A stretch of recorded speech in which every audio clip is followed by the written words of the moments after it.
Peace in Pan-Africanism. Peace in Pan-Africanism.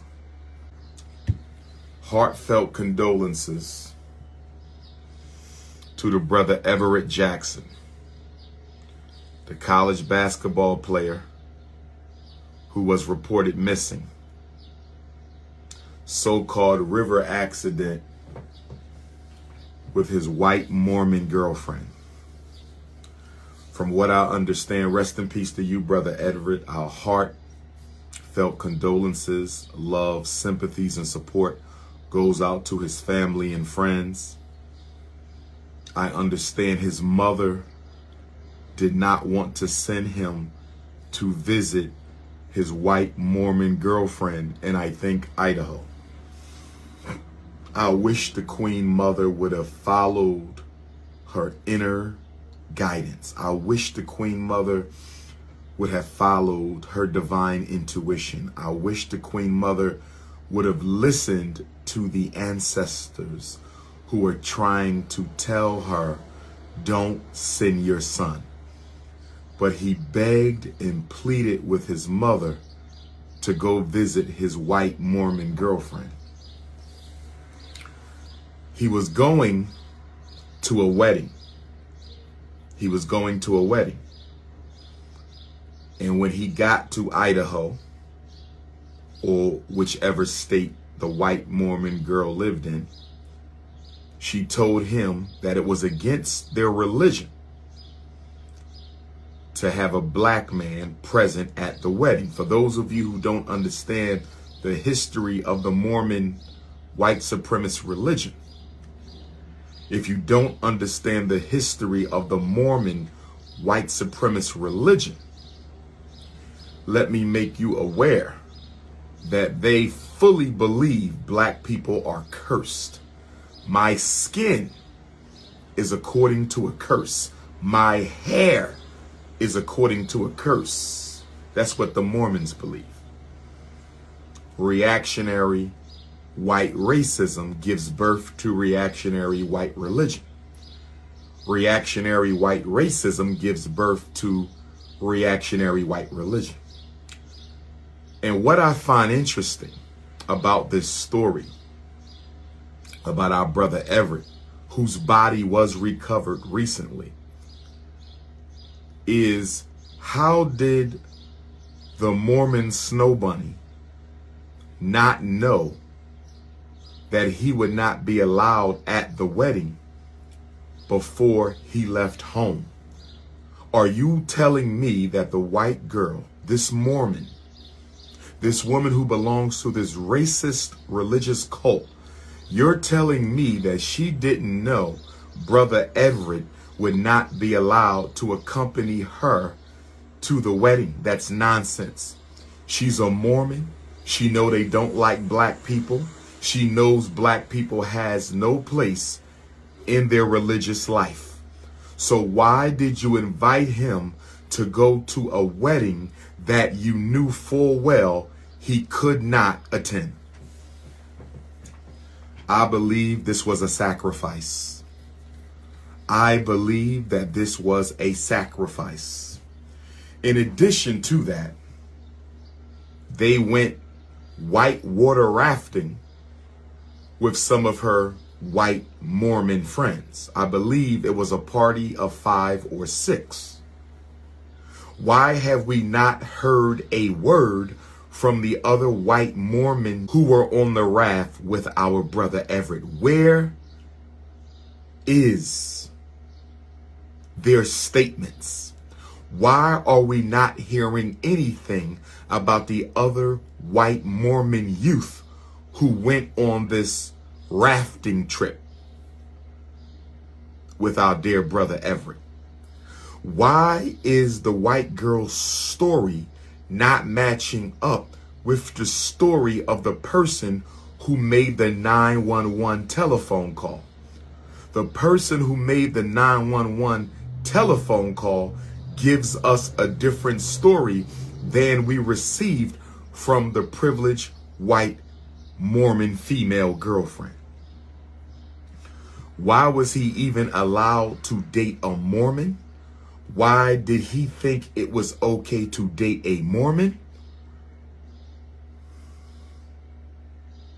We know his mom did not want to send him on the trip, but he begged and pleaded, so she allowed him to.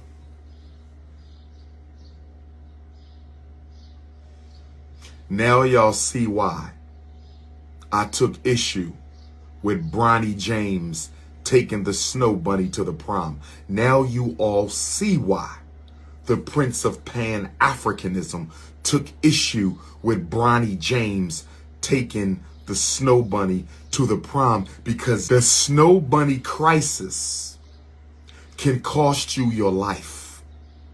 Look at the black sister who was beat almost to death by her white NFL boyfriend. Almost no media coverage. He beat that black girl almost to death. No media fallout. No, look at all the black athletes who almost had their careers canceled by the NFL for spanking their child on the ass.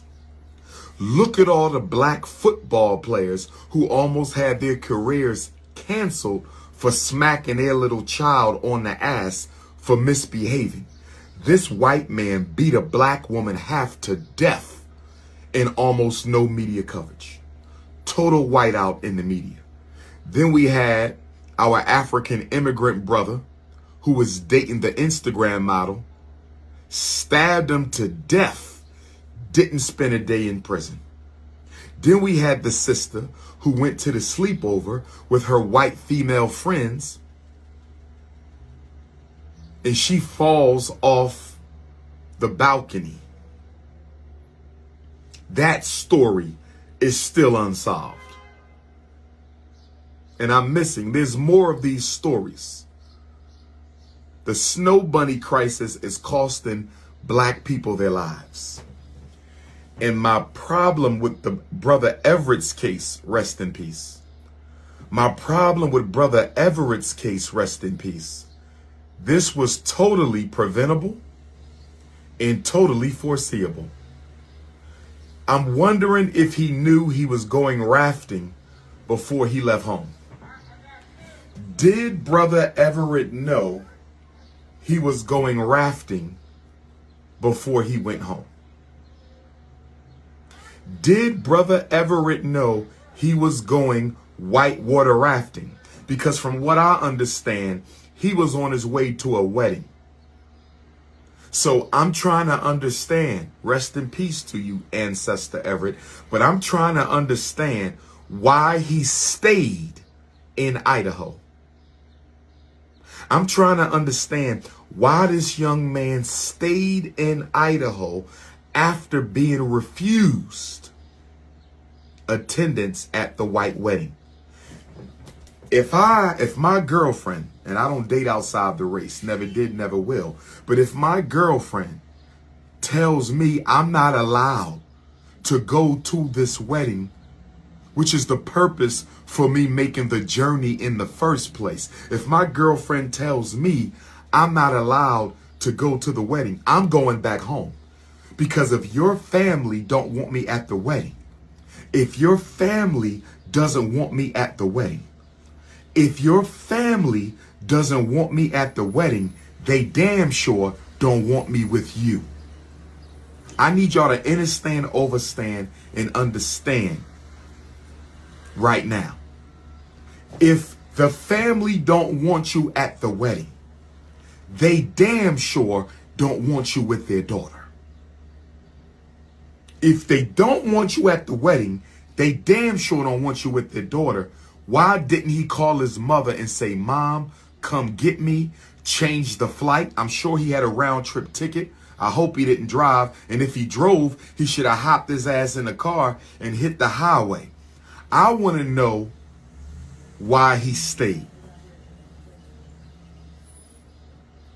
And Brother Everett, I hope, my ancestor brother, I hope you did not stay after being refused attendance at the wedding. I'm hoping you didn't stay because you wanted those vanilla cookies, brother. Please don't tell me white vagina cost you your life, brother. Please don't tell me. Because as a black man, even though he was a youth, as a black man, even though he was a youth, we as African people are divine. We are divine. That's why we're so humane to everybody else, because we are so divine. We have the God gene. Every African person carries the God gene inside of them. And because we carry the God gene inside of us, we cannot engage in psychopathological, sociological, narcissistic, cold-blooded behavior. We can't do that. We can't. Our DNA prevents us from engaging in animalistic behavior. And we are also equipped with divine intuition. So I know Brother Everett had to feel funny about not being allowed to go to this wedding. I know Brother Everett had to feel some kind of way about not being allowed to go to this wedding. I know something in him said, I'm not safe here.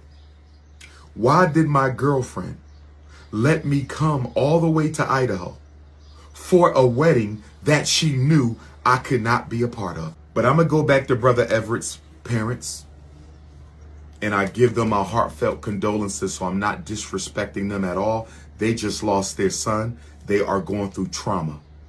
And they are fighting with the Idaho authorities to try to get a just investigation. Everett's family is going to need some backup. Everett's family is going to need some support. See, we have to go back to the days of the black self-help networks that we had during slavery. We need to go back to the days of the black self-help networks that we had during Reconstruction. We have to go back to the black self-help networks we had during the Jim Crow and Civil Rights era. Right now, there should be security around Everett's family. Right now, there should be a lawyer, a therapist, a social worker helping Brother Everett's family get through this trauma as they fight for justice. See, being disorganized is going to get us exterminated as a race. Being disorganized is going to get us exterminated as a race. Being disorganized is going to get us exterminated as a race if we keep on being stuck on stupid. This is bigger than Shannon Sharp. This is bigger than Bronny James. This is bigger than Shannon Sharp. This is bigger than Bronny James. This is bigger than Shannon Sharp. This is bigger than Bronny James.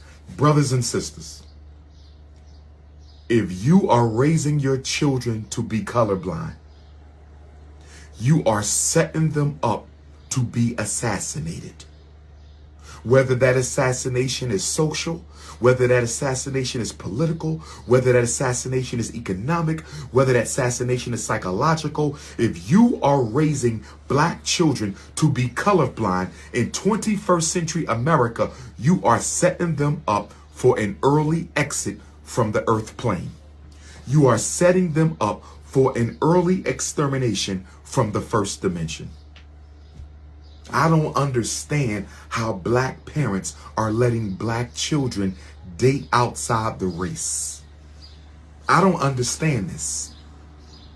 We just celebrated 157 years since the end of slavery Sunday. We just celebrated 157 years since the end of slavery Sunday. You know what we have been through in this country. I don't care how much of a Negropean you are. You know what African people have been through in this country. You see all the police getting away with cold-blooded murder. You see all the SnowBunny killings. You see all the SnowBunny killings. You see all the SnowBunny killings. It's no way on earth you send your son to another state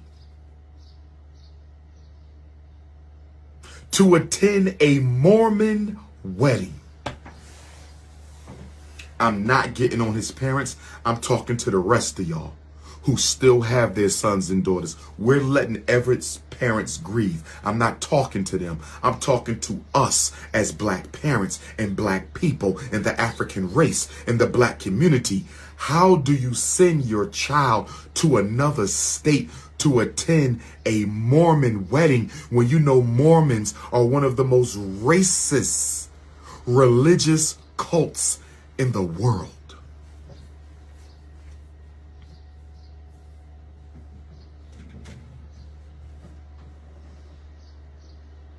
Y'all didn't hear about the black boy?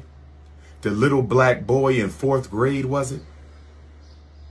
Who went to a sleepover with his white classmates?